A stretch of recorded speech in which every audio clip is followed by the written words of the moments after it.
पित्वत्वं च नृपत्वं च नैव तुल्यं कदाचन। स्वदेशे पूज्यते राजा, विद्वान सर्वत्र पूज्यते। सभी का स्वागत। आज हम 9वीं कक्षा के पंचमः पाठः सूक्तिमौक्तिकम् इसका अध्ययन करेंगे। सबसे पहले सूक्तिमौक्तिकम् इस शब्द का अर्थ जानेंगे। सु उपसर्ग है और उक्ति तो सूक्ति बना। सु यानी अच्छी, उक्ति मतलब वचन और मौक्तिकम मोती। तो अच्छी उक्तियों का जो मोती है, माला एक तरह से हम कह सकते हैं। तो बहुत सारे जो श्लोक हैं जिनसे हमें शिक्षा मिलती है, उन श्लोकों को इकट्ठा करके इस पाठ में संकलित किया गया है और उन श्लोकों के माध्यम से हमें नैतिक शिक्षा प्रदान की गई है। प्रस्तुतः अयं पाठः नैतिक शिक्षाणां प्रदायक रूपेण वर्तते। यह प्रस्तुत पाठ नैतिक शिक्षा के प्रदायक के रूप में है। अस्मिन् पाठांशे विविध ग्रंथेभ्यः संग्रहणं कृत्वा नाना नैतिक शिक्षा बोधक पद्यानि गृहीतानि सन्ति। इस पाठ के अंश में अनेक ग्रंथों से संग्रह करके अनेक नैतिक शिक्षा बोधक पद्यों को ग्रहण किया है। अत्र यहाँ सदाचरणस्य महिमा, सदाचरण की महिमा, सदाचरण अच्छे व्यवहार की महिमा, प्रियवाण्याः आवश्यकता, प्रियवाणी की आवश्यकता, परोपकारिणां स्वभावः, परोपकारी लोगों के स्वभाव, गुणार्जनस्य प्रेरणा, गुणों के अर्जन की प्रेरणा, मित्रतायाः स्वरूपम, मित्रता के स्वरूप, श्रेष्ठ संगतेः प्रशंसा, श्रेष्ठ संगति की प्रशंसा, तथा च सत्संगतेः प्रभावः इत्यादीनां विषयाणां निरूपणम् अस्ति और सत्संगति के प्रभाव इत्यादि विषयों का निरूपण है। संस्कृत साहित्ये नीति ग्रंथानां समृद्धा परंपरा दृश्यते। संस्कृत साहित्य में नीति ग्रंथों की समृद्ध परंपरा दिखाई देती है। तत्र प्रतिपादित शिक्षाणाम् अनुगमनं कृत्वा जीवन साफल्यं कर्तुं शक्नुमः। वहाँ प्रतिपादित शिक्षाओं के अनुकरण को कर जीवन को सफल कर सकते हैं। वृत्तं यत्नेन संरक्षेद, वित्तम एति च याति च, अक्षीणो वित्ततः क्षीणो, वृत्तस्तु हतो हतः। यह श्लोक मनुस्मृति से लिया गया है। अन्वय: वृत्तं यत्नेन संरक्षेत, वित्तम एति याति च, वित्ततः क्षीणः अक्षीणः, वृत्तस्तु हतो हतः। वृत्तम का अर्थ है यहाँ पे व्यवहार, चरित्र। इसको प्रयासपूर्वक यत्न करके उसकी रक्षा करनी चाहिए। वित्तम धन, एति आता है, याति च और जाता है। वित्ततः क्षीणः, धन से जो क्षीण है, मतलब जिसके पास धन नष्ट हो गया है, तो धन से क्षीण होने पर भी अक्षीणः, मनुष्य नष्ट नहीं होता। लेकिन वृत्तस्तु हतो हतः, वृत्ततः तु हतो हतः। लेकिन यदि व्यवहार, उसका चरित्र नष्ट हो जाता है तो व्यक्ति संपूर्ण रूप से नष्ट हो जाता है। श्रूयतां धर्म सर्वस्वं, श्रुत्वा चैव अवधार्यताम्, आत्मनः प्रतिकूलानि परेषां न समाचरेत्। यह श्लोक विदुर नीति इस पुस्तक से लिया गया है। अन्वय: धर्म सर्वस्वं श्रूयतां, श्रुत्वा च एव अवधार्यताम्, आत्मनः प्रतिकूलानि परेषां न समाचरेत्। धर्म सर्वस्वम, धर्म का सार, श्रूयताम सुनो, श्रुत्वा च और सुनकर के, एव अवधार्यताम उसे अपने व्यवहार में लागू करो।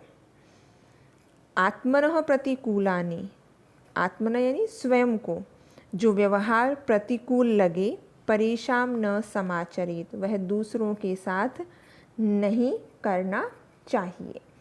तो इस श्लोक का अर्थ हुआ, धर्म का सार सुने और सुनकर अच्छी तरह समझ लें कि जो व्यवहार स्वयं को प्रतिकूल लगे वह दूसरों के साथ न करें। प्रश्नाः किं श्रूयतां धर्म सर्वस्वं, श्रुत्वा च किं क्रियताम् अवधार्यतां, किं न समाचरेत् आत्मनः प्रतिकूलानि परेषां न समाचरेत्, अनुकूलानि पदस्य विलोमपदं किं प्रतिकूलानि। प्रियवाक्यप्रदानेन सर्वे तुष्यन्ति जन्तवः, तस्माद् तदेव वक्तव्यं वचने का दरिद्रता। यह श्लोक चाणक्य नीति ही इस पुस्तक से लिया गया है। इसका अन्वय, प्रिय वाक्य प्रदानेन सर्वे जन्तवः तुष्यन्ति, तस्माद् तदेव वक्तव्यं वचने का दरिद्रता। प्रिय वाक्य प्रदानेन, प्रिय वाक्य मधुर वाक्य बोलने से, सर्वे जंतवः सभी जंतु, तो जंतु से यहाँ तात्पर्य है मनुष्य और जानवर दोनों ही, तुष्यंती संतुष्ट होते हैं, प्रसन्न होते हैं। यदि हम किसी जानवर के साथ भी अच्छा व्यवहार करते हैं तो वो जानवर भी समझता है कि ये अच्छा व्यवहार है, ये बुरा व्यवहार है। तो जंतु और मानव सभी मधुर वाक्य बोलने से, प्रिय वाक्य बोलने से, मतलब अच्छा व्यवहार करने से प्रसन्न होते हैं। तस्मात् इसलिए, तदेव वक्तव्यम वैसा ही बोलना चाहिए। कैसा? प्रिय वाक्यम, प्रिय वाक्य बोलने चाहिए। वचने का दरिद्रता, बोलने में कंजूसी क्यों? तो यहाँ दरिद्रता का मतलब गरीबी, गरीबी मतलब कंजूसी। हमें प्रिय वाक्य बोलने में कंजूसी या गरीबी नहीं दिखानी चाहिए। प्रश्नाः सर्वे जन्तवः केन तुष्यन्ति प्रियवाक्यप्रदानेन, प्रियवाक्यप्रदानेन के तुष्यन्ति सर्वे जन्तवः, अप्रियं पदस्य विलोमपदं किं प्रियम्। पिबन्ति नद्यः स्वयमेव नाम्भः, स्वयं न खादन्ति फलानि वृक्षाः, नादन्ति सस्यं खलु वारिवाः, परोपकाराय सतां विभूतयः।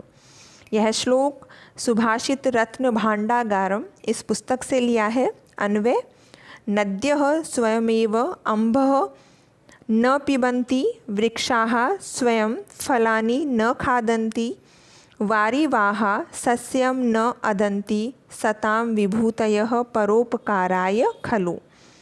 तो यहाँ पर अम्भः न आएगा, पिबन्ति से पहले न।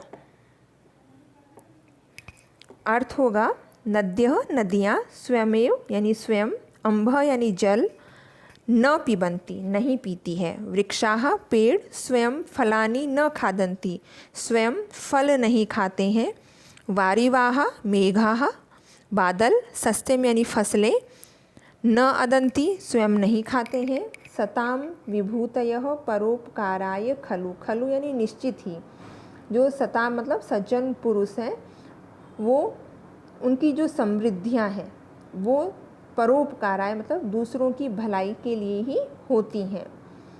तो इस श्लोक का अर्थ हुआ, नदियाँ स्वयं जल नहीं पीती, वृक्ष स्वयं फल नहीं खाते, बादल स्वयं फसल नहीं खाते, सज्जनों की समृद्धि दूसरों की भलाई के लिए होती है, अतः हमें भी परोपकार करना चाहिए। प्रश्नाः नद्यः स्वयमेव किं न पिबन्ति, अम्भः जलं, वृक्षाः स्वयं कानि न खादन्ति फलानि, के सस्यं न अदन्ति, वारिवाः मेघाः, असज्जनानां पदस्य विलोमपदं किं सताम्। गुणेषु एव हि कर्तव्यः प्रयत्नः पुरुषैः सदा, गुणयुक्तो दरिद्रः अपि न ईश्वरैः अगुणैः समः। अन्वयः, पुरुषैः सदा गुणेषु एव प्रयत्नः कर्तव्यः। गुणयुक्तः दरिद्रः अपि अगुणैः ईश्वरैः समः न।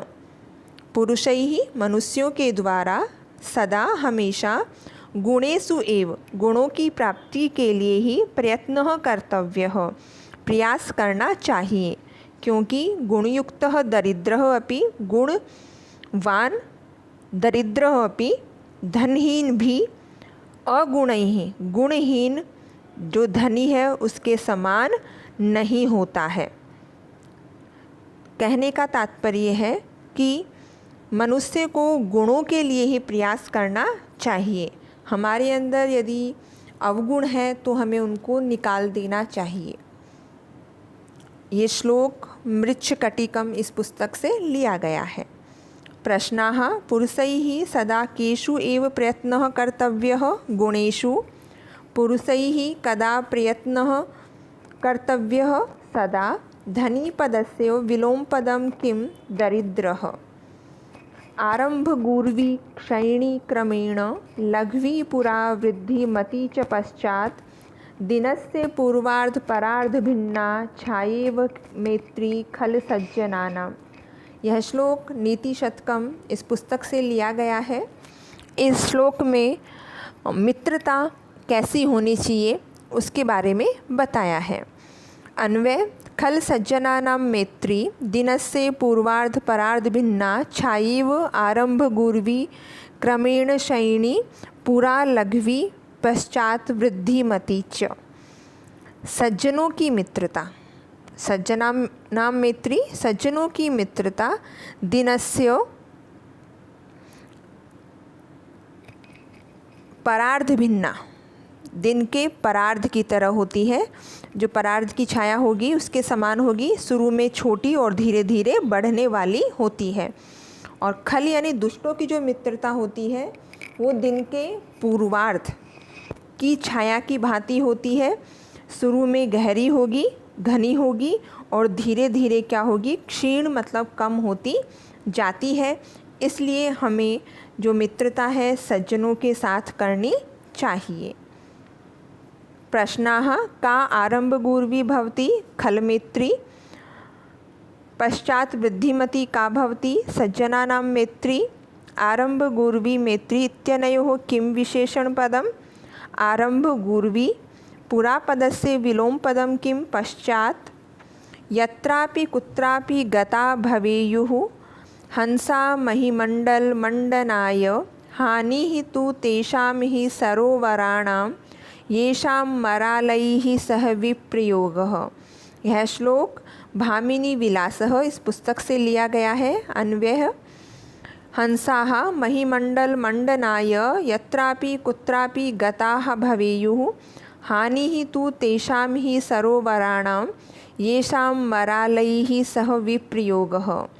हंसाः हंस, मही यानी पृथ्वी को, मंडल मंडनाय सुशोभित करने के लिए, यत्रापि कुत्रापि यहाँ कहीं पर भी गए, गताः भवेयुः गए हों, हानिस्तु लेकिन जो हानि है, तेषाम ही सरोवराणाम उन तालाबों की ही होगी, येषाम जिनके साथ, मरालई मतलब हंसों का, विप्रयोग मतलब अलगाव हुआ है, जहाँ से वो बिछुड़े हैं, जहाँ से वो अलग हुए हैं।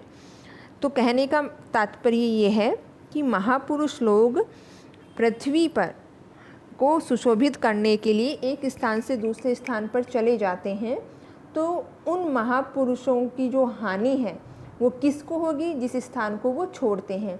तो यहाँ पर हंस को एक महापुरुष कहा है कि यदि हंस है, जो महापुरुष है, वो पृथ्वी को सुशोभित करने के लिए कहीं पर भी चले जाएं, लेकिन जो हानि होगी वो उन सरोवरों की होगी। तो यहाँ पे सरोवर मतलब उस स्थान की होगी जहाँ से वो दूर गए हैं। हंसाः किमर्थं गताः भवेयुः महिमण्डलमण्डनाय केषां हानिः भवति सरोवराणां। पृथ्वी शब्दस्य पर्यायपदं किं मही, लाभः पदस्य विलोमपदं किं हानिः। गुणा गुणज्ञेषु गुणा भवन्ति, गुणा गुणज्ञेषु गुणाः भवन्ति ते निर्गुणं प्राप्य भवन्ति दोषाः आस्वाद्य तोयाः प्रभवन्ति नद्यः समुद्रमासाद्य भवन्ति पेयाः। यह श्लोक हितोपदेशः इस पुस्तक से लिया गया है। अष्टमी कक्षा के प्रथम पाठ का प्रथम श्लोक भी है ये। अन्वय करेंगे हम। गुणाः गुणज्ञेषु गुणाः भवन्ति निर्गुणं प्राप्य ते दोषाः भवन्ति आस्वाद्य तोयाः नद्यः प्रभवन्ति ते समुद्रम आसाद्य अपेयाः भवन्ति। इसमें सत्संगति का महत्व बताया है कि गुणाः गुणज्ञेषु गुणवान व्यक्तियों में ही गुणाः भवन्ति गुण के रूप में होते हैं। निर्गुणम प्राप्य वे गुण निर्गुणी व्यक्ति को प्राप्त होकर ते दोषाः भवन्ति वे जो गुण हैं वो किस में बदल जाते हैं? दोष में परिवर्तित हो जाते हैं।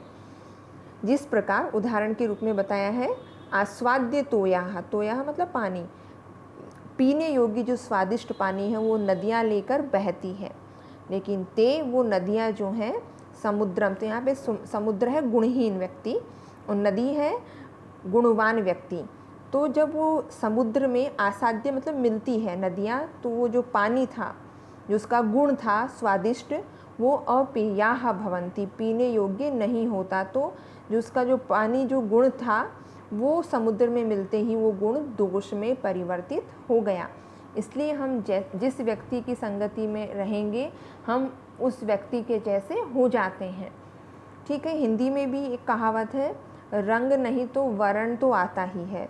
तो हम किसी के साथ रहते हैं, किसी की संगति में रहते हैं तो हमें उसका रंग नहीं चढ़ता, लेकिन उसके जो वर्ण मतलब जो दोष है या गुण है वो हमारे अंदर आ जाते हैं।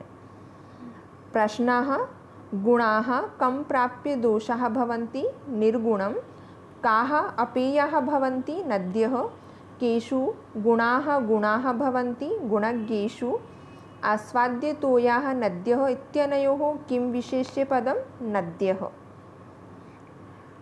धन्यवादः।